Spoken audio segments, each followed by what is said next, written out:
जर मी काही मागतीये तर मला युनिव्हर्स ते देईल. तर तेव्हा मला तिने विचारलं होतं तुला काय मागायचंय. मी सांगितलं तेव्हा प्रार्थना बेहरे इन अँड ॲज असं असलेलं कुठलं तरी हे कॅरेक्टर करायचं आयुष्यात. आणि मी मनापासून ते मागितलं होतं तेव्हा, आणि आय थिंक ते कुठून तरी युनिव्हर्सनी खरंच मला दिलं. आणि अनेकदा इंटरव्ह्यू मध्ये मला जेव्हा विचारणं होते त्यावेळेला मला युनिफॉर्म मध्ये कुठल्या तरी अधिकाऱ्याची किंवा युनिफॉर्मधारी व्यक्तीची भूमिका करण्याची फार इच्छा होती. सो आर्मी ऑफिसर काय, पोलीस ऑफिसर काय, हे आपल्या देशासाठी, समाजासाठी खूप तळमळीनं काम करत असतात आणि फार अवघड फील्ड येते. सो या चित्रपटाच्या निमित्तानं एक पोलीस अधिकारी साकारण्याचं माझं स्वप्न पूर्ण झालंय. जसं म्हणतात ना की म्हणजे जगामध्ये 7 स्टोरीज आहेत, त्याला आपण वेगवेगळ्या पद्धतीने मांडतो. मांडणी तुम्ही कशी करता हे जास्त महत्वाचं असतं. की कथा तीच आहे की एका आई बरोबर काहीतरी संकट आलंय आणि त्या संकटाला ती तोंड कसं देणार. कालच आमचं बोलणं झालं की 6 महिने झालेत, पहिले 6 महिने, आणि पहिल्या 6 महिन्यामध्ये आपल्या इंडस्ट्रीचा टर्नओव्हर जवळजवळ 200 करोडवर गेलाय. जो कधी कधी साधारण 50-60 करोड 80 करोड असा होत होता, तो आज आपण साधारण 200 करोडचा आकडा पार करतोय पहिल्या 6 महिन्यामध्ये. जर का मी माझ्या इंडस्ट्रीवर विश्वास नाही दाखवला तर बाहेरचा माणूस का दाखवेल. तो जोपर्यंत आहोत तोपर्यंत लढत राहूया, करत राहूया आणि देत राहू, प्रेम देत राहूया, पॉझिटिव्हिटी देत राहूया, सकारात्मकता देत राहूया, कारण ती आपल्याकडे आहे. आणि ज्याची गरज नाही निसर्ग त्याला घेऊन जातो, ज्याची गरज आहे निसर्ग त्याला ठेवतो, है ना. मर्दिनी करण्यासाठी, प्रेम करण्यासाठी, देण्यासाठी. तर हे मला वाटतं आपलं काम आहे, समाजात आपल्या माणसामध्ये सकारात्मकता पेरणं, कलेच्या माध्यमातून, जगण्याच्या माध्यमातून. नमस्कार, लोकसत्ता ऑनलाईनमध्ये तुम्हा सर्वांचं खूप मनापासून स्वागत आहे. पहिल्या पोस्टरपासून जी उत्सुकता मनात होती तीच टीझर पाहून आम्हाला सगळ्यांना जाणवली, आणि आता ट्रेलर काही दिवसात चित्रपटाचा येईलच. पण आपण सुरुवात खरंच दीप्ती मॅमपासून करूया, कारण एका मर्दिनी, सिनेमाचं नावच मर्दिनी आहे, आणि निर्माती म्हणून तुम्ही जेव्हा एवढ्या मोठ्या प्रोजेक्टला बॅक करता तेव्हा सगळ्या अर्थाने म्हणजे चौरंगी जबाबदारी येते मॅम खऱ्या अर्थाने. तर तुम्हाला मर्दिनीच्या स्क्रिप्टमध्ये नेमकं काय खुणावलं, आणि मर्दिनीच का, म्हणजे एक निर्माती म्हणून. ती जी कॉन्सेप्ट आहे की so how far will you go to save the one you love. Okay, so as a concept it's extremely interesting, right. आणि म्हणजे अजयनी स्टोरी नरेट केली आणि श्रेयसने मला फर्स्ट टाइम ती स्टोरी सांगितली. सो श्रेयस जेव्हा नरेट करतो ना, ते अख्खं चित्र डोळ्यासमोर उभं राहतं, and that's the way he narrate. So I really love listening to stories from him. आणि ते डोळ्यासमोर उभं राहिलं, it felt really nice, larger than life. आणि ज्या गोष्टी बघून, साधारण ज्या टाईपच्या फिल्म्स बघून लहानाचे मोठे झालो, सो तसा एक मसाला एंटरटेनर ह्याच्यामध्ये दिसला. I really love that about it, and that's how we decided to go for it. मला वाटतं आम्ही we try to follow the gut. म्हणजे ते अगदी सनई चौघडे पासून जी पहिली लाईन तुम्ही ऐकता, जेव्हा डिरेक्टर किंवा रायटर तुम्हाला पहिली लाईन ऐकवतात आणि ती ऐकता क्षणी जर तुम्हाला असं वाटलं की काहीतरी आहे याच्यामध्ये, आपण केलं पाहिजे.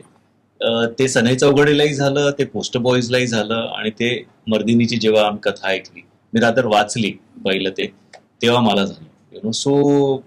आणि दॅट इज व्हॉट, म्हणजे तो गट जर का तुमचं सांगतोय की नाही हे आपण, ही गोष्ट आपण सांगायला हवी, so then we go ahead and we do it. मग पुढे अर्थात प्रेक्षक ठरवतात पुढे त्याचं काय, पण ऍटलिस्ट जेव्हा काय करायचंय त्याच्यावर फार विचार करायला जर तुम्हाला लागला तर माझं पर्सनली असं मत आहे की मग मी थोडा वेळ घेतो. पण जर का ऐकता क्षणी तुम्हाला त्यात असं काहीतरी वाटलं की हे मस्त आहे, then we go ahead and we do. Prarthana, एक वेगळा लुक, आई तारी त्याला कोण मारी, असं एक म्हणजे एकदम लक्षवेधी टॅगलाईन, अशी भूमिका तुझ्या वाटेला येणं हे किती स्पेशल होतं. खूप जास्त, खूप जास्त. आणि मला असं वाटतं की 3-4 वर्षाआधी आय थिंक कुठल्या तरी एका सिनेमाच्या प्रमोशनला गेले होते, आणि मी तिथे एका इंटरव्ह्यूमध्ये असं म्हणाले होते की आय बिलीव्ह इन मॅनिफेस्टेशन, आणि जर मी काही मागतीये तर मला युनिव्हर्स ते देईल. तर तेव्हा मला तिने विचारलं होतं तुला काय मागायचंय. मी सांगितलं तेव्हा प्रार्थना बेहरे इन अँड ॲज असं असलेलं कुठलं तरी हे कॅरेक्टर करायचं आहे आयुष्यात. आणि मी मनापासून ते मागितलं होतं तेव्हा, आणि आय थिंक ते कुठून तरी युनिव्हर्सनी खरंच मला दिलं. आणि I think I am blessed. माझं हे अख्खं वर्षच ज्या पद्धतीचे सिनेमे येत आहे, मला असं वाटतं की फक्त वाईट या गोष्टीचं वाटतं की हे सगळे सिनेमे जेव्हा घडत होते तेव्हा माझे बाबा होते, आणि आय थिंक त्यांचाच तो आशीर्वाद होता की आता हे जेव्हा सगळे सिनेमे आले तेव्हा ते नाही आहेत, पण त्यांच्या आशीर्वादामुळे हे सगळं आहे आणि घडून आलं. त्यामुळे आय एम ब्लेस्ड ऍक्च्युली की मला अशा पद्धतीचा सिनेमा विचारणं की तू करू शकशील की नाही, ही पण माझ्यासाठी खरं तर खूप मोठी गोष्ट होती. आणि थँक्यू, म्हणजे काय सांगू ह्याच्यात. खरं तर चाहते तुम्हाला ऑनस्क्रीन बघायला खूप उत्सुक होते दोघांना एकत्र, पण एका वेगळ्या रूपात तुम्ही एकत्र आलात. तर श्रेयस सरांबरोबर पुन्हा एकदा एका वेगळ्या रूपात काम करताना तुला कसं वाटतं? मी माझी तुझी आय थिंक 1.5-2 वर्ष आमचा तो शो चालला होता, आणि तेव्हा जेवढं मी श्रेयस सरांना ओळखायला लागले, जेवढं मला माहिती आहे, मला कळले ते, तेव्हापासून मला असं वाटतं की आमचं ठरत होतं, इव्हन अजय सरांबरोबर आमचं डिस्कशन व्हायचं की आपण एक सिनेमा केला पाहिजे. आणि तेव्हापासून आम्ही सगळे एका पेजवर होतो की काय असेल सब्जेक्ट, कसं असेल. मला ह्या सिनेमाबद्दल काहीच माहिती नव्हतं. म्हणजे जेव्हा माझ्याकडे वन लाईनवर जेव्हा मला अजय सरांनी सांगितलं की आम्ही असा विचार करतो, तेव्हा मला असं वाटलं की श्रेयस सरांनी आणि अजय सरांनी माझ्यावर एवढा विश्वास ठेवलाय की हे पात्र मी करू शकते, माझ्यासाठी खरं तर खूप मोठी गोष्ट आहे. आणि त्यामुळे मी आहे ना 100% ट्रस्ट ठेवला आमच्या अख्ख्या टीम बरोबर. म्हणजे दीप्ती मॅमला पण ऑफकोर्स मी इतक्या वर्षांपासून ओळखते, सो मला माहिती होतं की माझ्याबरोबर काही चुकीचं घडलं नाही जाणार आहे. सो त्यामुळे मी पूर्णपणे ट्रस्ट ठेवला होता. इनफॅक्ट जर मी आता हे सांगू इच्छिते की जर तुम्ही शॉर्ट्स बघाल खूप सारे, इव्हन तुम्हाला हे फोटोशूटमध्ये पण जाणवलं असेल, आम्ही ह्याचे मेकिंगचे जेव्हा शॉर्ट्स टाकले होते, की एक साधा शॉर्ट होता जिथे मला वळून बघायचं होतं, तेही सर पुढे करत होते आणि मी त्यांना फॉलो केलं.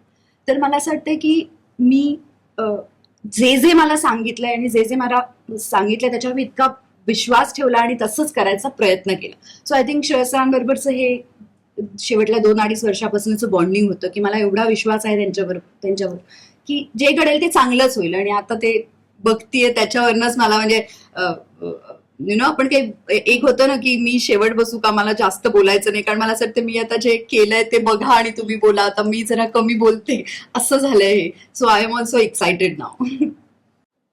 अभिजित सर, तुम्ही एका इंटरव्ह्यूमध्ये म्हणालेलात की तुम्हाला आर्मी ऑफिसर साकारायची इच्छा आहे. तर या चित्रपटाच्या रूपाने पोलीस अधिकाऱ्याची भूमिकेत तुम्ही आम्हाला दिसताय. तर कसं वाटतंय या भूमिकेबद्दल तुम्ही आम्हाला काय? अगदी बरोबर आहे. मी अनेकदा इंटरव्ह्यू मध्ये मला जेव्हा विचारणं होते त्यावेळेला मला युनिफॉर्म मध्ये कुठल्या तरी अधिकाऱ्याची किंवा युनिफॉर्मधारी व्यक्तीची भूमिका करण्याची फार इच्छा होती. सो आर्मी ऑफिसर काय, पोलीस ऑफिसर काय, हे आपल्या देशासाठी, समाजासाठी खूप तळमळीनं काम करत असतात आणि फार अवघड फील्ड आहे ते. सो या चित्रपटाच्या निमित्तानं एक पोलीस अधिकारी साकारण्याचं माझं स्वप्न पूर्ण झालंय. आणि श्रेयस सर, अजय सर आणि एकंदर मर्दिनीची कथा अशी आहे की त्यातले सगळे वेगवेगळे पैलू पण मला दाखवायची संधी या चित्रपटात मिळाली आहे. त्यामुळे मी आता 3 जुलैची वाट बघतोय, जेणेकरून हा चित्रपट एकदा प्रेक्षकांसमोर आला, त्यातलं हे कॅरेक्टर, ही कथा, हा चित्रपट संपूर्णपणे उलगडला की ते कसं वाटतंय प्रेक्षकांना. कारण नुसतं एखाद्याला खाकी कपडे चढवले किंवा युनिफॉर्म चढवला म्हणजे तो अधिकारी वाटतोच असं नाही. तर तो दरारा, तो ॲटिट्यूड कॅरी करणं, त्याचा ऑरा कॅरी करणं, ही पण एक गोष्ट असते जी मीही प्रयत्न केलाय आणि माझ्याकडून यांनी ते करून घ्यायचा त्यांचाही खूप मोठा प्रयत्न आहे. त्यामुळे तुमच्या इतकं मीही उत्सुक आहे की त्या भूमिकेमध्ये प्रेक्षक मला कसं स्वीकारतील आणि त्यांच्या काय रिॲक्शन्स असतील, मी वाट बघतोय. सध्या राजू अण्णा सगळ्याच भूमिका धुमाकूळ घालतात, त्याच्यामध्ये एक नवीन पात्र आमच्या भेटीला येत आहे, रवी अण्णा. तर मग या भूमिकेविषयी सर जाणून घ्यायला आवडेल. मी आता साधारणतः आता बंदर सुद्धा किंवा आतापर्यंत मला आता एक IMDbनेच एक रील करून पाठवलं, तर मला हळूहळू घेतीलच की काय पोलीस दलामध्ये.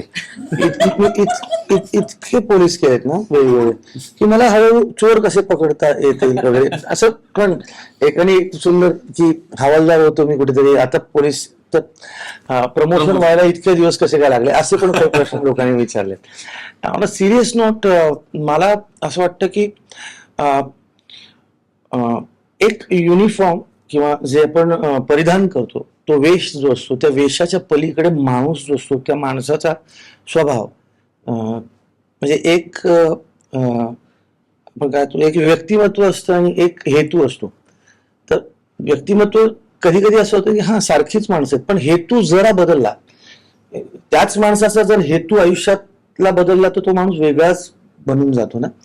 तर तसं हे पोलीसवालाच आहे, पण त्याचा हेतू वेगळा आहे, त्याचं काम वेगळं आहे, त्याचा स्वभाव वेगळा आहे, त्याच्या पुढे येणारी जी घटना आहे, घडणाऱ्या ज्या घटना आहेत त्या वेगळ्या आहेत, त्याच्याकडे तो कशा रीतीने पाहतो.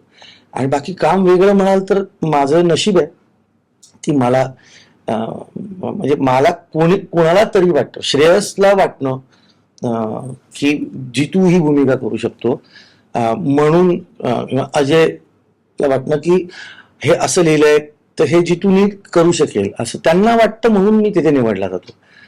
आधी त्यांना ते वाटलं पाहिजे. रवी अण्णा विविध कोरगावकरला वाटतो म्हणून मी रवी अण्णा बनतो, चंद्रकांत कुलकर्णींना मी तुकाराम दिसतो म्हणून, कळलं का? तर मग नंतर माझं काम एवढंच उरतं की ते प्रामाणिकपणे करणं, तिथे जाऊन उपस्थित राहणं, वेळेत जाणं, निर्मात्याचे पैसे वाया न घालवणं, शक्यतो अभ्यास करून जाणं, म्हणजे आपल्या सहकलाकारांना, आपल्या बरोबर काम करणाऱ्या सगळ्या तंत्रज्ञांना आपल्या वागणुकीमुळे, आपल्या कामामुळे सोपं जाईल काम करायला, नक्की ते अवघड जाईल.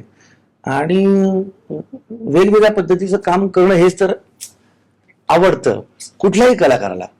म्हणजे बहुतांश कलाकारांना वेगवेगळं काम अपेक्षा असते ना. आता जसं हा कधी हिने जसं सांगितलं की इंडियन ॲज मला यायचं होतं, तर आता हे मागणं प्रत्येकाला वाटतं ना. आमचा राजेश भोसले आमच्या चित्रपटात आहे, किती वर्ष झाली राजेश काम करतोय माहितीये.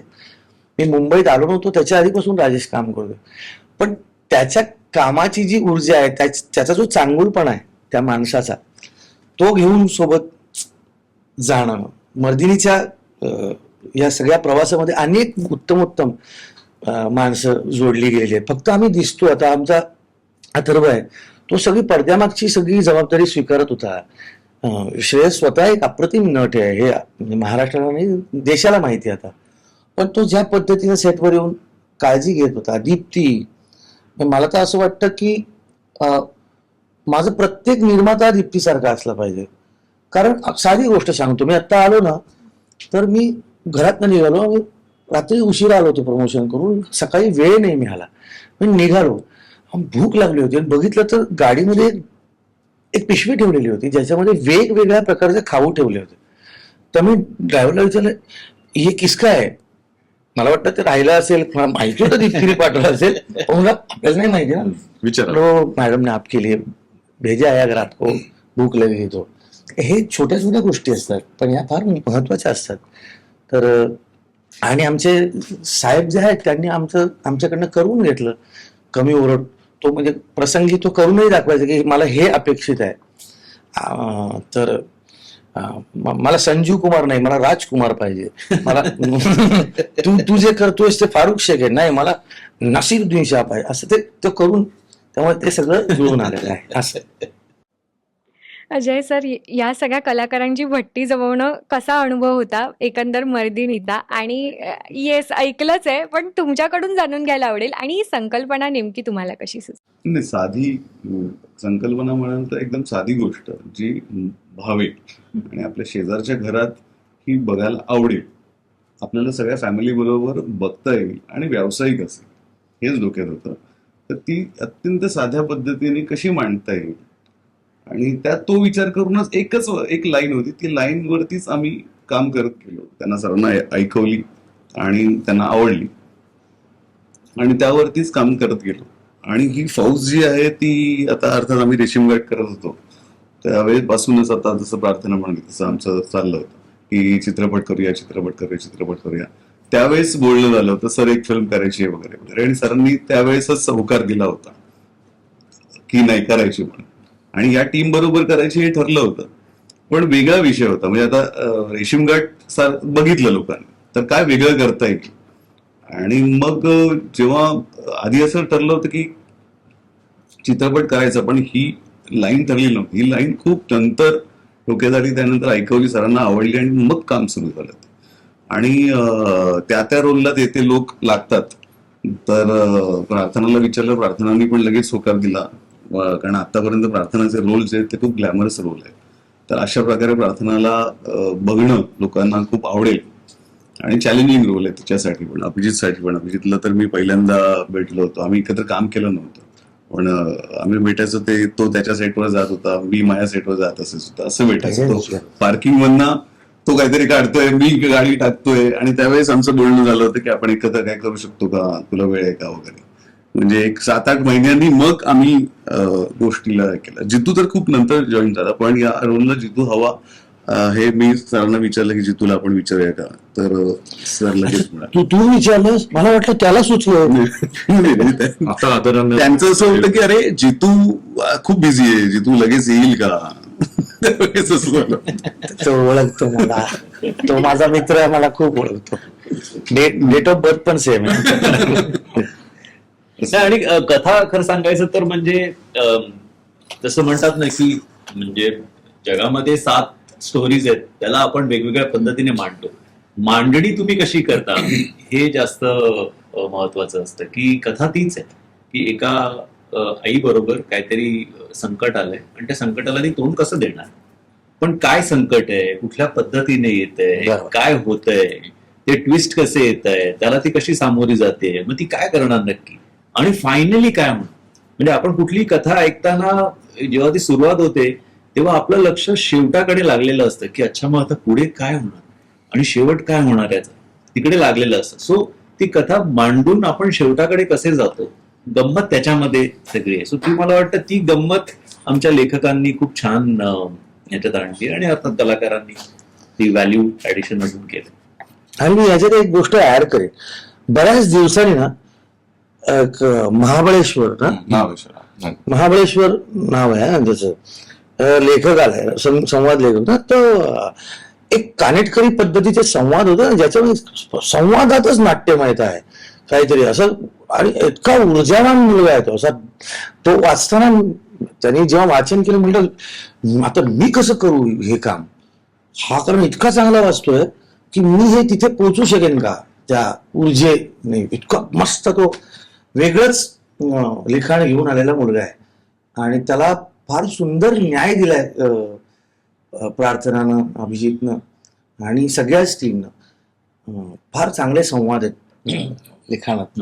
तुम्हाला चौघांनाही विचारावं असं वाटतं की तुम्ही सुरुवात केलीत इंडस्ट्रीमध्ये, तुम्ही वेगवेगळ्या कलाकृतींचा भाग होत आलात म्हणजे ऍक्टर म्हणून, आणि आता तुम्ही अशा एका टप्प्यावर आहात की तुम्ही वेगवेगळ्या स्क्रिप्ट्सना बॅक करता किंवा निर्मितीमध्ये सुद्धा एखादी चांगली कलाकृती वाटली तर ती करावीशी वाटते तुम्हाला, आणि तुम्ही निर्माता, दिग्दर्शक अशा वेगवेगळ्या ह्याच्यातनं ते आजमावताय. तर हा प्रवास तुम्हाला स्वतःला कसा वाटतो? मला म्हणजे गमतीदार आहे, मजेदार आहे.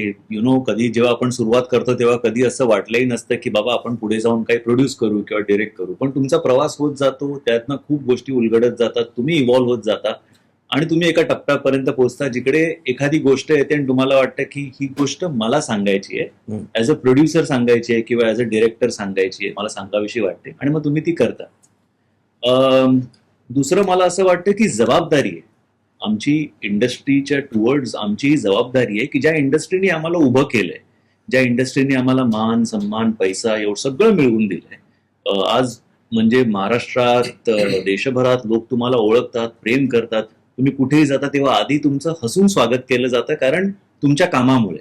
सो कुठेतरी आमची जबाबदारी आहे की आम्ही प्रेक्षकांना अजून चांगलं काय देऊ शकू, आपण या इंडस्ट्रीला अजून काय देऊ शकू. That is point number 2. Again म्हणजे आमच्या कंपनीनी, अफ्लुअन्सनी ऑलवेज प्रयत्न केलाय की आपण नवीन टॅलेंटला एक प्लॅटफॉर्म देऊ शकू. मग सई तामणकर पासून, तृप्ती डिमरी पासून, चिन्मय मांडलेकर, समीर पाटील, अजय मयेकर, या सगळ्यांचा debut we are very proud to say की आमच्या कंपनीच्या थ्रू झालाय. बिकॉज जे टॅलेंट आहे, जे दिसतंय, मग ते जगासमोर येणं गरजेचं आहे. कारण कधीतरी मला कोणीतरी तो चान्स दिला होता, मला कोणीतरी ते उभं केलं होतं आणि तो चान्स देऊन आज मी इथपर्यंत पोहोचलोय. आणि एक महत्वाची गोष्ट मला अशी सांगावीशी वाटते की मागच्या वर्षी जेव्हा आम्ही या फिल्मची तयारी सगळी सुरू केली तेव्हा जेव्हा मी लोकांशी बोलत होतो की असा प्रयत्न चालू आहे, मी प्रोड्यूस करतोय वगैरे, तेव्हा बऱ्याच जणांनी मला सांगितलं अरे तू वेडा आहेस का, तू परिस्थिती बघत नाही आहेस का, काय फिल्म्स वगैरे तेवढ्या चालत नाही आहेत, ओके, आणि तू आत्ता पाऊल उचलतोयस, तू प्रोड्यूस करतोयस, पैसे टाकणार आहेस, बघ हा मी आताच तुला सांगतोय सांभाळून, आता नको करू नको करू नको करू, असं खूप जणांचं होतं त्यावेळी. आज कालच आमचं बोलणं झालं की 6 महिने झालेत, पहिले 6 महिने, आणि पहिल्या 6 महिन्यामध्ये आपल्या इंडस्ट्रीचा टर्नओव्हर जवळजवळ 200 करोडवर गेलाय. जो कधी कधी साधारण 50-60 करोड 80 करोड असा होत होता, तो आज आपण साधारण 200 करोडचा आकडा पार करतोय पहिल्या 6 महिन्यामध्ये. So it's a very very promising picture, it's a very encouraging picture. आणि हे घडलंय. म्हणजे आम्ही सुरुवात केली मागच्या जून जुलै मध्ये वगैरे, तेव्हा अर्थात पिक्चर वेगळं होतं. पण महत्वाची गोष्ट म्हणजे जर का मी माझ्या इंडस्ट्रीवर विश्वास नाही दाखवला तर बाहेरचा माणूस का दाखवेल? आज आपण एक्सपेक्ट करतो की बाहेरच्या माणसांनी येऊन इन्व्हेस्टमेंट इकडे करावी किंवा नेटफ्लिक्स असो प्लॅटफॉर्म्सने इकडे आमच्याकडे बघावं. जर मीच माझ्या इंडस्ट्रीवर विश्वास नाही दाखवला तर कोण दाखवणार? तर त्यांनी सांगितलं, कोण समोरून बोलला, अरे तू पैसे टाकायला तयार आहेस का इंडस्ट्रीमध्ये तुझ्या? तू टाकायला तयार असेल तर मी टाकतो. तू नाही टाकणार आणि तू मला सांगणार की तुम्ही पैसे टाका मी पिक्चर बनवतो. Not done. So I feel it is our responsibility and it is we have to show faith on our industry and only then we can, all of us can grow is what I feel. True. Sorry, मी खूप बोललो. नाही चांगलं बोलला, हो. चांगलं बोलला. Correct. अरे 2 शब्द. मला मी एक नाटक प्रोड्यूस केलं 2 स्पेशल नावाचं आणि एक सिनेमा केला गोदावरी नावाचा. दोन्ही वेळेला 2 स्पेशल पहिला अंक ऐकला आणि मी म्हटलं मी करतोय नाटक. दुसरा अंक संपल्यानंतर मी म्हटलं की त्याच्यामध्ये काही गोष्टी एक्सपेरिमेंटल होत्या, म्हणजे की भवतालाचाच साऊंड होता, म्युझिक फारशी समजित नव्हतं. त्याचं मी हे प्रोड्यूस पण करतो कारण मला असं वाटलं होतं की कोणी तयार होणार नाही निर्माता अशा पद्धतीची तयारी नसेल कदाचित, की नाही कारण इमोशनल सीनला बासरीच पाहिजे सारंगीच पाहिजे असं काही ठोकताळे असतात. तर आपण करूयात. आणि क्षितिज पहिल्यांदा दिग्दर्शन करणार होता म्हणून म्हणलं आपण करूयात ते. आणि गोदावरीच्या वेळेला असं झालं की ती कथाच अशी होती की आणि कोरोनाचा काळ चालू होता आणि सेम मला त्यावेळेला की एक खूप मोठे वितरक आणि निर्माते आहेत, त्यामुळे तू वेडा झालास का, आत्ता 5 पैसे जरी वाचवू शकलास तर वाचव, काय होणार आहे आपल्याला माहित नाही पुढे. मला असं वाटलं नाही, मला हे सांगायचं आहे. आणि दुसरी गोष्ट काय ना, जे काही नाव कमवलंय जो काही पैसा कमवलाय तो इथूनच तर कमवलाय नाही का. म्हणजे शेतकरी सुद्धा पुन्हा पुन्हा तिथेच पेरणी करतो जिथून उगवतं आणि तो इतका मोठा जुगार खेळतो, कधी पाऊस पडतो कधी पडत नाही. प्राजक्त देशमुखच्या याच्यात फार सुंदर आहे की पेरेल उगवेल नाही उगवेल विचार पेरत राहायचं. आमच्या आशालता वाबगावर ताई आहेत ना, त्यांचा एक किस्सा सांगतो तुम्हाला, फार जबरदस्त किस्सा आहे मला फार, की त्यानं कुठलंही फळ खाल्लं बिया असल्यानंतर बिया जपून ठेवायच्या आणि ना नाटकाची बस जायची तेव्हा त्या बसमधनं ना त्या बिया बाहेर फेकायच्या. शेत लागलं की तर कुणीतरी विचार काय करता तुम्ही, अगं या बिया आहेत मी टाकते, पण तुम्हाला कसं माहिती उगवेल की नाही. म्हटलं आपण टाकायचं काम करायचं, उगवेल तेव्हा उगवेल. ते इतकं सुंदर आहे ते कुठल्याही बाबतीत. आता मला तर फार असं गमतीशीर आणि इमोशनल आणि फार मजेशीर आहे की आज श्रेयसही आहे मी आहे आणि ते गुरुकृपामध्ये आम्ही पुण्यावरनं आलेला मी माझ्या मुंबईतला पहिला मित्र जेऊ खाऊ घालणारा त्या गुरुकृपामधला श्रेयस आणि तिथून पुण्याहून आलेला जितेंद्र, या दोघांना आज लोकसत्ता सारख्या वर्तमानपत्रात असा प्रश्न विचारला की तुम्ही असं तुमचा प्रवास आणि तुमचं आहे. आम्हाला कुठे माहिती होतं. एक गोष्ट होती प्रामाणिकपणा, एक गोष्ट होती सहवेदना संवेदना, त्या मेलेल्या नाहीयेत. आणि आणखी एक गंमत काय की माझ्याही पेक्षा मला असं वाटतं मी 1-2 गोष्टी प्रोड्यूस केल्या, परत करीन नाही करीन आपल्याला काही माहित नाही. याच्याकडे शिस्त खूप आहे, श्रेयसकडे शिस्त आहे, संयम आहे, जे दोन्ही गोष्टी माझ्याकडे नाही. आणि त्याच्याकडे विजन आहे, तो पाहू शकतो गोष्टी आणि तो माणसं फार सुंदर पद्धतीने जपतो, तो आणि दीप्ती दोघे. त्यामुळे अशा निर्मात्यांची जास्त गरज आहे. माझ्यासारखी आहेत उत्स्फूर्त माणसं, पण आपण इंडस्ट्रीला काहीतरी देणं लागतो हा जो विचार आहे ना, हा विचार फार महत्वाचा आहे. आणि मला असं वाटतं की मला खात्री आहे की ज्या पद्धतीने 200 कोटी आपण आतापर्यंत क्रॉस केले, अर्थात परत सांगतो की मला केवळ कोट्यावधी रुपयांचा धंदा झाला म्हणजेच यश असं मला म्हणायचं वाटत नाही. धंदा व्हायलाच पाहिजे, पैसे यायलाच पाहिजे, पण एखाद्या मुलाला आपला सिनेमा करावासं वाटणं आणि तो श्रेयस तळपदेकडे घेऊन जावंसं वाटणं आणि तो सिनेमा होणं इन इटसेल्फ हे यश आहे. इन इटसेल्फ हे यश आहे. एखादी भूमिका मला करावीशी वाटते इन एन ॲज, ती मला मिळणं, मी ती खात्रीलायकरित्या करणं आणि त्यानंतर संपूर्ण सहकार्याने त्याच्यासाठी उतरणं, ती पोचवण्यासाठी, हे इथेच यश आहे, नाही का? आणि ही ही ही यशोगाथा आणखी त्याला बहरात यावी, त्याला बहर मिळावा आणि प्रत्येकाचा सिनेमा चालावा. आई शपथ सांगतो, प्रत्येक सिनेमा चालू देत आणि प्रेक्षकांचं भरभरून मनोरंजन होऊ देत.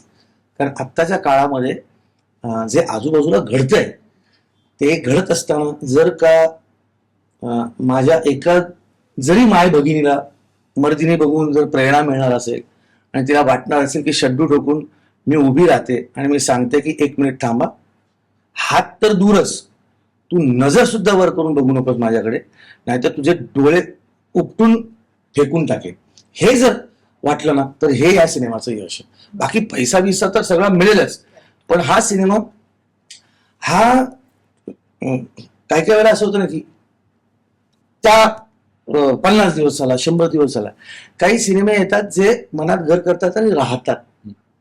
इक्बालला किती 25 वर्ष झाली? 21 वर्ष झाली. आमच्यासाठी मित्राचा सिनेमा होता आहे बरोबर, पण अजूनही ते जेव्हा तो येतो आणि तो पॉज केला ना नागेशजींनी, आम्हाला असं वाटतं हे माझा हिरो, माझा मित्र, अजूनही तो ताजा आहे. आता त्याचा किती बिझनेस झाला नाही का, आजही तो बघून एखादा वैभव सूर्यवंशीचा त्याला मजा येत असेल खेळायला, तर ते यश आहे ना. तर ते या सिनेमाला, हा सिनेमा ऑलरेडी यशस्वी आहे मी सांगतो, कारण या सगळ्यांना वाटलंय आणि ते त्यांनी केलंय. आणि जसं श्रेयस म्हणला, महाबळेश्वरचा पहिला सिनेमा घ्या तुमचा, पण सर ऑलरेडी यशस्वी आहे. तसं नाही, दिग्दर्शक म्हणून सिनेमा पहिला. सर तुम्ही तुमच्या मालिकांची नावं सांगा सर. नाही, लोकांना कळू देत ना, कारण अनेकदा काय होतं ना, नट माहिती असतात, दैनंदिन मालिका दिग्दर्शन करणं हे अवघड गोष्ट आहे बरं का. लोकांना सतत मनोरंजन करणं त्यांचं, सर कृपया तुम्ही सांगा. आणि या माणसाने खरंच मेहनतीने केला हा चित्रपट आणि हा यशस्वी आहे. सांगा ना सर, लागू ना खूप लागतात सर मालिका तर खूप त्यांच्या याच्यामध्ये मी असा प्रश्न विचारेन की तुम्ही मालिका क्षेत्रामध्ये इतकी वर्ष आहात आणि मोठ्या कलाकारांना घेऊन सुद्धा आणि वेगवेगळ्या प्रकारचे विषय तुम्ही हँडल केलेत. एक दिग्दर्शक म्हणून प्रेक्षकांना सुद्धा म्हणजे धरून ठेवणं TRPच्या आत्ताच्या स्पर्धेमध्ये, तुमचा आजवरचा हा अनुभव कसा होता? नाही, खूप कठीण आहे. म्हणजे मालिका दैनंदिन जसं आता जितू म्हणाला तसं की प्रत्येक एपिसोड हा फिल्म असते खरं सांगायचं. आणि 25 एक मालिका झाल्या आत्तापर्यंत.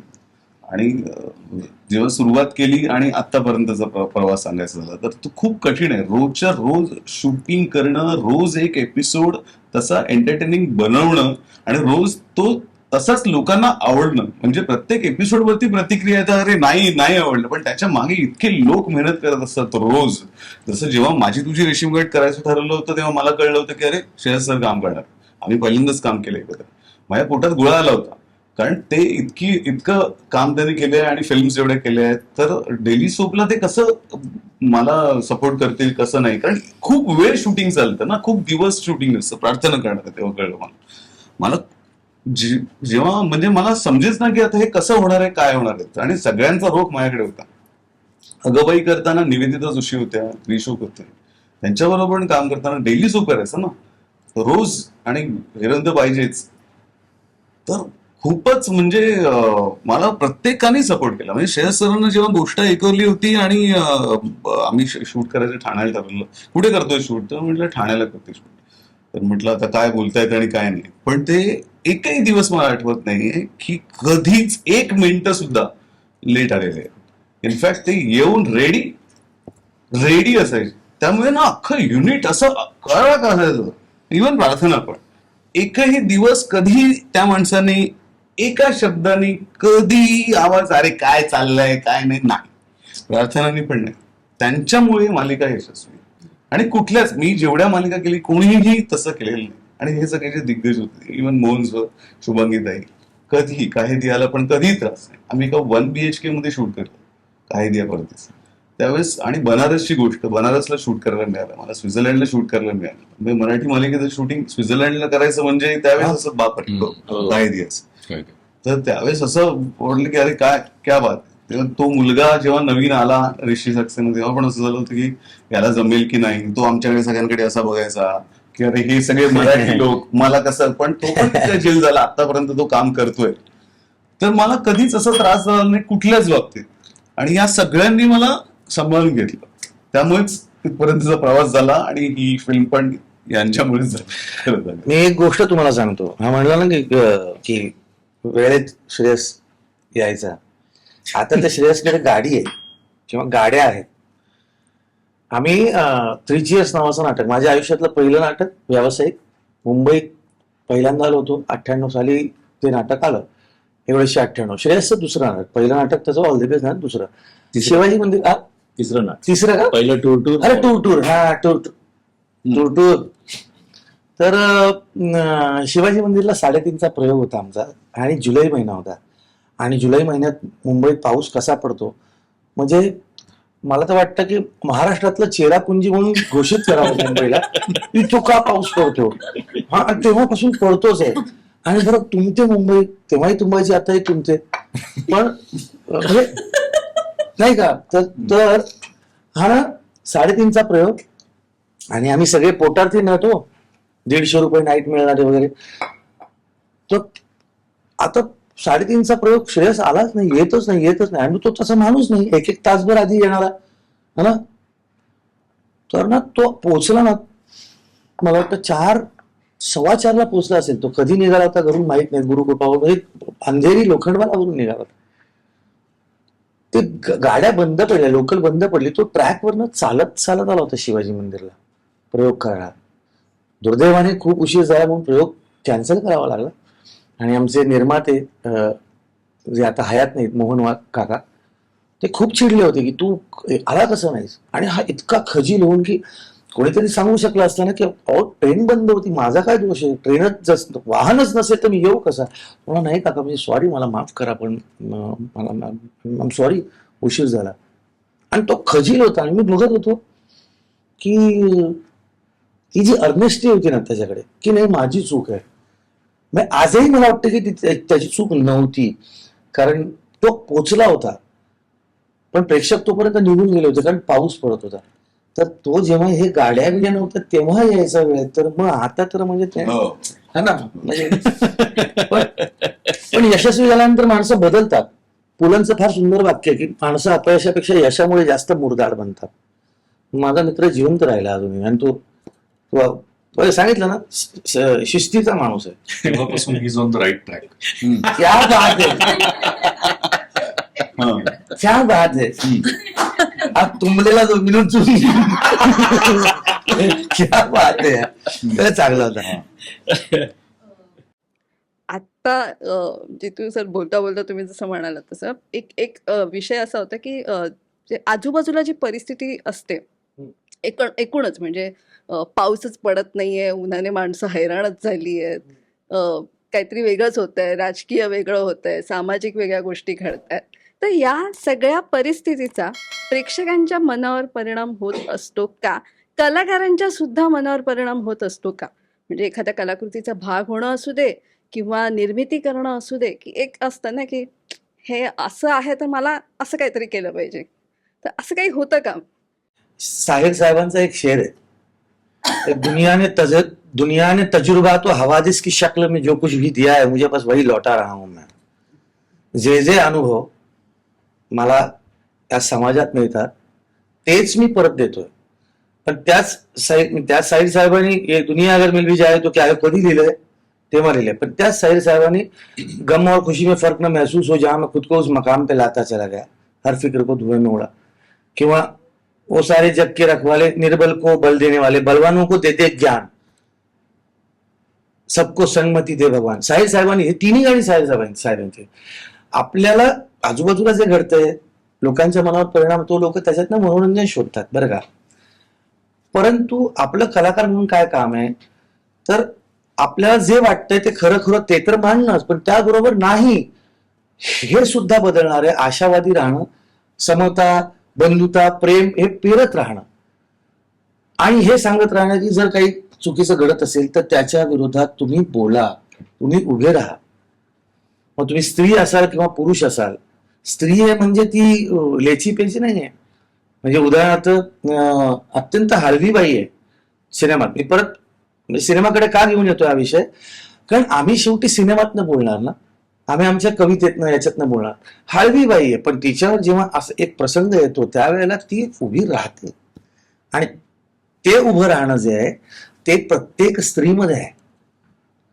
आणि ते म्हणजे माझ्या आईमध्ये, माझी आई तशी नसती तर मी आज तुमच्यासमोर लोकसत्तेच्या इथं बसलेलोच नसतो. ते श्रेयसच्या आईमध्ये नसतं तर श्रेयस इथे बसलेलंच नसतं. प्रत्येकाची आई मग की त्या इतक्या हळव्या होत्या म्हणून तर आम्ही इतक्या हळव्या पैदा झालो, पण त्या कणखर पण होत्या म्हणून त्यांनी आम्हाला कष्ट करून सांभाळलं आणलं. तर आमचं काम हे आहे की हो आहेत प्रॉब्लेम्स दिसत आहेत की डोळ्याला, पण फक्त प्रॉब्लेम्सच आहेत का? अहो चिंता करण्यासाठी मी जिवंत आहे हे काय कमी आहे? कष्ट करण्यासाठी मी जिवंत आहे. म्हणजे कोरोनाचा एक व्यक्ती माझ्या अत्यंत जवळची, कोरोनाचं दुसरी लाट आली होती, परेशान होती ती. अरे बाप कोरोना आला, अरे बाप आता काय होईल. मी म्हणलं कोरोनाच्या पहिल्या लाटेतनं जिवंत राहून दुसऱ्या लाटेची चिंता करण्यासाठी जिवंत ही काय कमी आहे? अनेक माणसं गेली निघून, आपण आहोत. तर जोपर्यंत आहोत तोपर्यंत लढत राहूया, करत राहूया आणि देत राहू, प्रेम देत राहूया, पॉझिटिव्हिटी देत राहूया, सकारात्मकता देत राहूया, कारण ती आपल्याकडे आहे. आणि ज्याची गरज नाही निसर्ग त्यालाच घेऊन जातो, ज्याची गरज आहे निसर्ग त्याला ठेवतो, है ना, मर्दिनी करण्यासाठी, प्रेम करण्यासाठी, देण्यासाठी. तर हे मला वाटतं आपलं काम आहे, समाजात आपल्या माणसामध्ये सकारात्मकता पेरणं, कलेच्या माध्यमातून, जगण्याच्या माध्यमातून. आणि दिस टू शाल पास, म्हणजे सगळं कायम तसंच राहत नाही. चांगलं असेल तेही निघून जातं, वाईट असेल तेही निघून जातं. त्यामुळे मला असं वाटतं की ते आहे ते एक्सेप्ट करून पुढे जाणं, ह्याच्यातनं अजून काय चांगला मार्ग काढू शकतो एवढा आपण विचार करायचा. नाही, आणि तू म्हणजे जितेंद्र म्हणाला तसं की कलाकार म्हणून, मेकर्स म्हणून आम्ही फार सेन्सिटिव्ह असतो. जसं सर्वसामान्य माणूस कुठल्याही गोष्टीमुळे पटकन प्रभावित होतो, त्याला वाईट वाटतं. एखादी घटना अशी घडलेली असते की सगळ्या जगाला, सगळ्या देशाला वाईट वाटत असतं आणि नकळत ती लाट देशभरात असते. सोशो पॉलिटिकल गोष्टींचा प्रेक्षकांवर होणारा परिणाम तर मान्यच आहे. आता गोची कलाकारांची किंवा मेकर्सची कशी होते की देशाचाच मूड नाही आणि त्यावेळेला एखादा सरांचा जसा वेलकम टू जंगल सारखा सिनेमा आहे तो जर आला, जेव्हा एखादा टेररिस्ट अटॅक झाला, एखादी अशी घटना घडली ज्यामुळे संपूर्ण देशभरामध्ये संताप आहे, त्यावेळेला मग दोन्ही बाजूनं त्याच्याकडे बघावं लागतं की इतकं सगळं टेन्शन असताना कदाचित तो सिनेमा आवडून जातो की अरे हा, हे लाईट हार्टेड एंटरटेनमेंट, नको यार ते टेन्शन, सतत बातम्यांमध्ये मी तेच बघतोय. किंवा उलटही होतं, अरे काय देशात काय चाललं नाही, यांचं काय चाललंय म्हणून बघतही नाहीत अनेकदा. सो कलाकार म्हणून किती व्हल्नरेबिलिटीला सामना करावा लागतो सारखा, हे मला प्रकर्षानं नेहमी लक्षात येतं. बरं, ते प्रदर्शित होण्याचं टायमिंगही आमच्या हातात नसतं.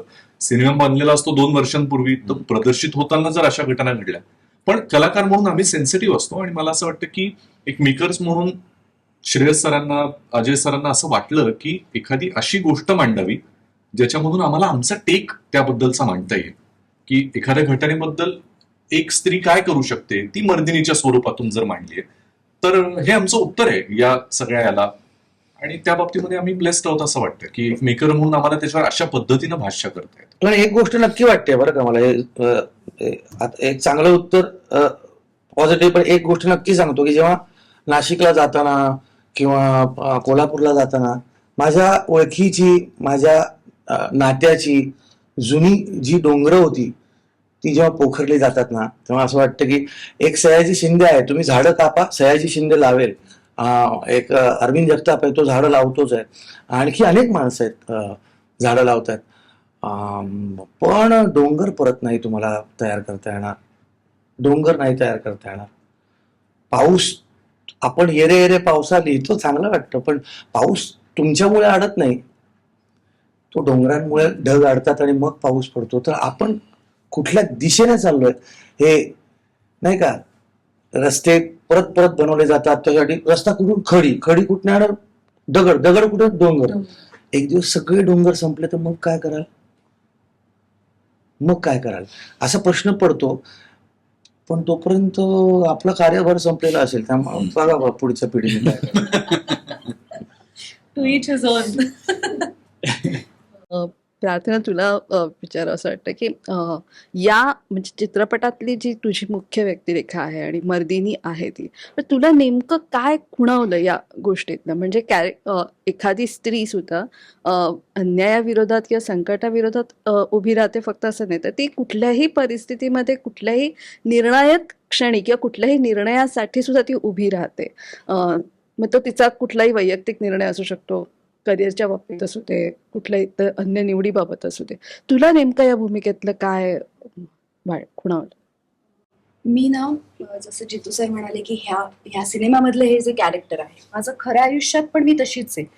मी खूप मला कधीच आठवते मी खूप चिडली आहे, कधी कोणावर रागवते, कारण मला असं वाटतं की त्या गोष्टीत मी रडते लगेच. मी खूप भावूक आहे, मला एक्सप्रेस करता येतं, पण ते रडण्या थ्रू करता येतं, कोणाला चिडून काही बोलून करता येत नाही.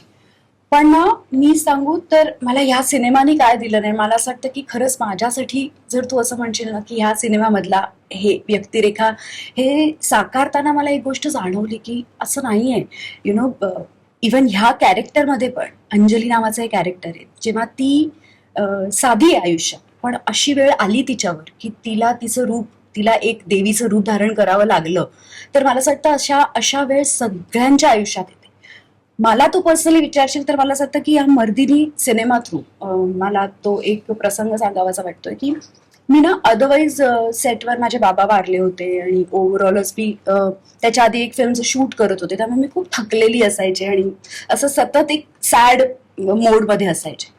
पण समहाऊ कॅमेरा आला ना की माझ्यातली खरंच ती मर्दिनी यायची बाहेर. आणि मला आठवतो एक मोमेंट ज्याच्यात मला त्या लहान मुलीला माझ्या घेऊन मला पळायचं होतं आणि माझ्या गुडघ्याचं ऑपरेशन झालं होतं, मला चालता पण येत नव्हतं. मी सरांना सांगायचे, सर एक मी जिना पण नाही उतरू शकते सर, मला नाही जमते, आणि मी नाही उतरायचे जिना, 4 लोकांचा हात पकडून मी जिना उतरायचे.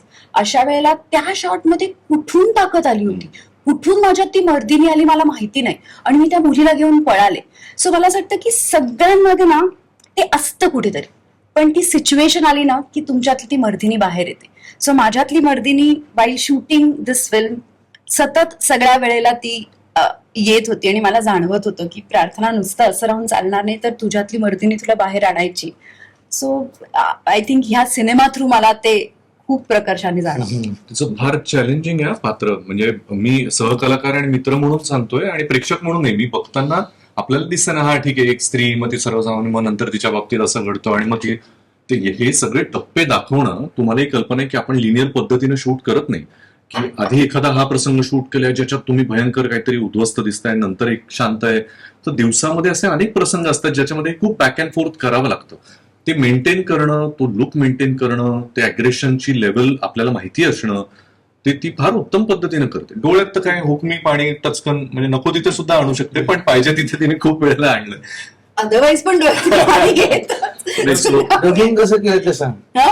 एका सीनचं डबिंग कसं केलं ते मला. कारण की तू आला होता. अरे बाप, मी बघत होतो डबिंग करताना, मग मलाच इतका वेळ लागत होता, म्हटलं ही कशी करणार डबिंग बाबा. ते खूप दमवणार होतं दमवणार सगळं. नाही, आणि पण तिने मी खरं सांगते, म्हणजे हे जे सगळे म्हणतात मला खूप असं वाटतं की माझ्यावर आतापर्यंत जसं सर म्हणाले की प्रार्थना बेहरे नेहमी ग्लॅमरसच दिसलीये का, तिने अशाच पद्धतीचे रोल केले. माझ्यावर एवढा विश्वास ठेवणं की मी हे करू शकते, अशी दिसणारी मुलगी अशा पद्धतीचा रोल पण ह्या पद्धतीने करू शकेल, हे विश्वास या सगळ्यांनी ठेवला, आणि म्हणून मी ते करू शकले. खरं सांगते, अदरवाईज जर माझ्यावर विश्वास ठेवला असता, मी करताना सतत मला टोकले असते की नाही तुझं कसं चुकतंय, नाही तू हे करते ते योग्य नाही. हे सतत ऍक्टर्सला जर मिळत राहिलं तर आपल्याला मोटिवेट नाही होत, आपण मोरली आपण डाऊन होतो. पण मला असं वाटतं मला इतका सपोर्ट मिळाला की तू जे करतेस ते छान आहेस, आणि त्याच्यामुळे मी ते आय थिंक मला असं वाटतं की ते ऑडियन्सच ठरवेल आता की मी ते कसं प्रेझेंट केलं आणि ते कसं दिसलंय. सुनबाईच्या वेळेला तुला काय अनुभव आला प्रेक्षकांचे? कारण मी खूप प्रतिक्रिया अशा ऐकल्यात की आम्ही निर्मिती सावंत आणि प्रार्थना बेहरे यांच्यातली विनोदी केमिस्ट्री बघायला म्हणून गेलो होतो, आणि मग जे काही त्यांच्या समोर झालं, तर तुम्हाला काय प्रतिसाद? नाही बघ, मला असं वाटतं ना, हे वर्ष माझ्यासाठी लकी आहे. मला अगं सुनबाई, माझी स्वतःच्या होम प्रोडक्शनची फिल्म सखेग साधणी, त्याच्यात अगेन एक वेगळं कॅरेक्टर, आणि आता मर्दिनी सारखं कॅरेक्टर. सो मला असं वाटतं की आय एम खरंच दिस इयर आय एम ब्लेस्ड की मला वेगवेगळ्या भूमिका करायला मिळत आहेत आणि प्रत्येक भूमिका लोकांना आवडतायत. जसं सर म्हणाले की ह्या वर्षी 6 महिने झालेत आणि 6 महिन्यात खरंच सिनेमे इतके चाललेले आपल्याला दिसत आहेत. तर आय एम हॅपी की त्यातले 2 सिनेमे माझे पण आहेत. सो मला असं वाटतं हे आवडतंय लोकांना, मी जे करतेय ह्याच्यात I am happy. Me honestly फक्त माझं काम करणार आहे, दॅट्स इट. पडद्यावर आता तू एका आईच्या रूपात समोर येते. ज्यावेळी पोस्टर किंवा तुझी भूमिका लुक जेव्हा तुझ्या आईने पाहिलं किंवा घरीच, आता तू म्हणालीस की होम प्रोडक्शन आहे तर घरीच दिग्दर्शक आहे, तर त्या लोकांची काय प्रतिक्रिया होती अभिषेक सरांची आणि आईची? सगळ्यांनीच. इनफॅक्ट मी जसं म्हणाले मी खूप साधी आहे, मी असं अदरवाईज माझ्या चेहऱ्यावर मी रागवले तरी कळत नाही. आणि पहिल्यांदा जेव्हा पोस्टर पाहिल्यावर माझा नवरा, माझ्या सासूबाई त्या घाबरल्या बघून की बापरे तू अशी पण दिसू शकते का, तू एवढी रागीट आणि तू असं असं काहीतरी करू शकशील, की त्यांच्या अंगावर पण काटा आला ते बघून. तर आम्ही कधीच तुला असं बघितलेलं नाहीये. सो मलाच हे इतकं छान वाटलं ना की माझी आई, की तुला असं बघितलं. हे तुला आठवतंय का कोल्हापूरला आम्ही शूट करत असताना प्रार्थनाच्या आई पण होत्या, काही दिवस त्या तिकडे आल्या होत्या तिच्याबरोबर. आणि तेव्हाचेच असे बरेच चॅलेंजिंग सीन शूट करत होत्या. तर सगळं झाल्यानंतर एक आईची माया असते ना की ती येऊन बसली ना बाजूला, 2 शॉटच्या मध्ये वेळ असतात, तर त्या बिचाऱ्या त्यांच्या डोळ्यात पाणी असायचं की किती काय काय सहन करते. आणि तिला खरं वाटायचं की माझी मुलगी खरंच असं सगळं सहन करते. मला एक किस्सा सांगावासा वाटतो. एक सीन मध्ये मला मी खूप चिडली आणि समोर एक व्यक्ती आहे ज्याला मला धक्का मारायचा होता आणि ती इतकी मी रागवलेली आहे की ते वयस्कर होते, त्यामुळे मी आधीच त्यांना विचारलं तर ते म्हणाले आय एम 70. तर मी झालं अरे माझ्या बाबांचं पण वय तेच होतं, असं माझ्या बाबांच्या वयाचे. खूप असं मी छान त्यांच्याशी वागले.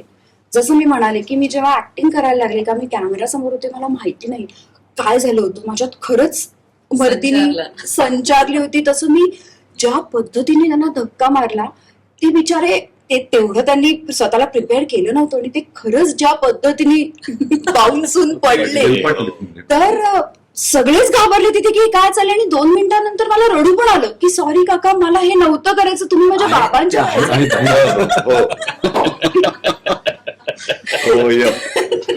म्हणजे नीट आहेत. युजली असं असतं ना की आता आपण सगळे थांबलोय, आता सीन आहे, आता प्रार्थनाला जायचंय आणि त्यांना थोडंसं धक्का मारायचा आणि ते थोडे पडतील तिकडे स्टेजवर आणि मग scene cut होईल. आणि त्याच्या आधी श्रेयस सर म्हणाले होते बघ तुला पळायचंय, जे तुला जमणार नाही म्हणजे बिकॉज ऑफ तुझ्या पायामुळे. मी हो सर, त्यामुळे मी थोडी हळूहळू पळीन, ते जिने विने चढायचे ते चढते आणि धक्का मारते. सो ते त्यांच्या डोक्यात असं होतं की मी ह्याच स्पेस मध्ये असेल. पण माहिती नाही तेव्हा काय झालं. आणि माझी आई म्हणाली की तू अशी पण वागू शकते का ग. मी सांगितलं हे कॅमेरा परत आहे, अदरवाईज नाही. सगळे जरा हडबड ते बीटीएस मध्ये टाकलं पाहिजे. सॉरी काका. तुमच्यासाठी वर्दिनी म्हणजे काय ते एका शब्दात जाणून घ्यायला आवडेल. दीप्ती मॅम तुमच्यापासून तिथून सुरू करूया. माझ्यासाठी तर आईच आई. सवालच नाही. म्हणजे मी जिच्या कुशीतून जन्माला आलो, जिने कष्ट करून मला वाढवलं, मला गाणं, कविता, जे सगळं जिच्याकडून मिळालं, ती अर्थातच माझ्या आयुष्यातला एकमेव म्हणजे माझा बापही पुरुषार्थ गाजवणारी अशी शकुंतला जोशी माझी आई.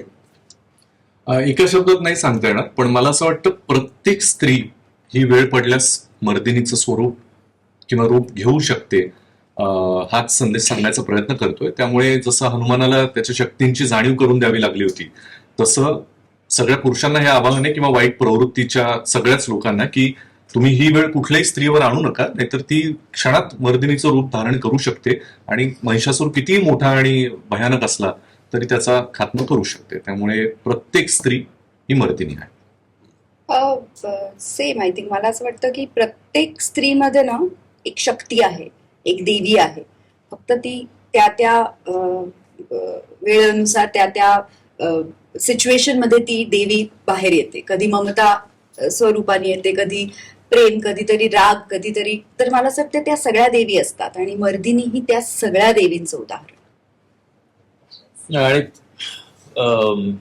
म्हणजे प्रत्येक स्त्रीच्या आयुष्यामध्ये ना एक ती मर्दिनी मोमेंट ज्याला आम्ही म्हणतो ती येते की जेव्हा तुमची सहनशक्ती संपते, की आपण बघतो बऱ्याचदा बसमधनं ट्रॅव्हल करताना, ट्रेनमधनं ट्रॅव्हल करताना किंवा काम करताना, शाळेमध्ये, कॉलेजेसमध्ये बऱ्याचदा अशा गोष्टी घडत असतात ज्यात साथत जातात. आणि मग एक पॉइंट असा येतो जेव्हा तुम्हाला असं वाटतं बस, आणि you turn around and you slap that person.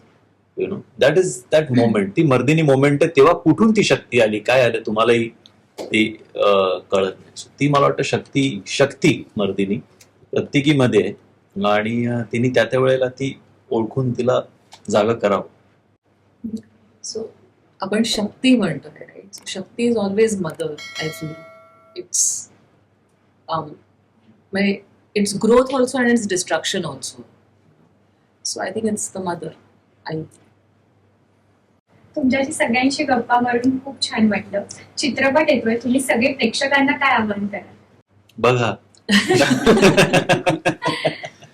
आपण बऱ्याचदा असं सांगतो बघा की शेवटच्या क्षणापर्यंत तो थरार अनुभवायला तुम्ही तयार आहात, तुम्ही एज ऑफ द सीट असाल. अशा पद्धतीचा हा उत्कंठा वाढवणारा चित्रपट आहे. तुम्हाला पोस्टरवरून फक्त एक अंदाज येतोय. मला खरं तर हे सांगायला आवडेल की आता आमच्या कुठल्याही इंटरव्ह्यूज मध्ये तुम्हाला फार रिव्हील न केलेल्या अनेक गोष्टी जर बघायच्या असतील आणि एक उत्तम कथा, उत्तम कलाकारांबरोबर, उत्तम निर्मिती संस्थेकडून निर्माण केलेली, उत्तम दिग्दर्शकांना दिग्दर्शित केलेली बघायची असेल तर मर्दिनी तुम्ही थिएटरमध्ये जाऊन नक्की बघा. आणि आणखी एक गोष्ट ऍड करतो की आपण जनरली बघितलं, तुम्ही बघा, तुम्ही कपडे घ्यायला गेलात तर पुरुषांचा जे विभाग असतो ते असे 4 रकाने संपतं आणि बायकांचा विभाग असतो तिथं अशा रकाने असतात. तर म्हणजे बायकांसाठी इतक्या गोष्टी आहेत या जगामध्ये, कारण बायकांमुळे जग आहे. आलं का लक्षात? म्हणजे जन्म बाई देते, संगोपन बाई करते, वडील सुद्धा असतात ते करतात, ते अनसन हिरो असतात. पण बाई जेव्हा ठरवते ना, पुरुष म्हणणार चला आज या पिक्चरला जायचं का, तर नको, नाही वाटत. तर पुरुष काय फार फार तर एखाद मिक्सरला येतो का, घेऊन जातो. बऱ्याच प्रसंगी की नको म्हणतो म्हणून तोही जात नाही. पण बाईने जर ठरवलं सिनेमाला जायचं तर बाबा पण येतो, छोटे बाबा पण येतात, बाकी घरातले मैत्रिणी पण येतात. हा सिनेमा जो आहे हा या आया बहिणींचा सिनेमा आहे, त्यांच्यासाठी बनवलेला सिनेमा आहे. त्यांनी जर ठरवलं तर सगळे बघतील आणि तुमच्या घरातल्या त्यांना घेऊन जास की पहा बरं कशी मर्दिनी आहे. आणि ते जर दाखवलं 3 जुलैला तर मग मला असं वाटतं की नाही का जोरदार होईल. जोरदार जा, सिनेमा बघा. आवडला तर सगळ्यांना सांगा, नाही आवडलं तर आम्हाला सांगा. पण मला असं वाटतं तुम्हाला आवडेल, कारण मनोरंजन होणार आहे आणि एक ऊर्जा दाटणार आहे. हा, थँक्यू सो मच. तुम्ही सगळे वेळात वेळ काढून इथे आला. चित्रपटासाठी लोकसत्ता टीम कडून तुम्हाला खूप सारे थँक्यू.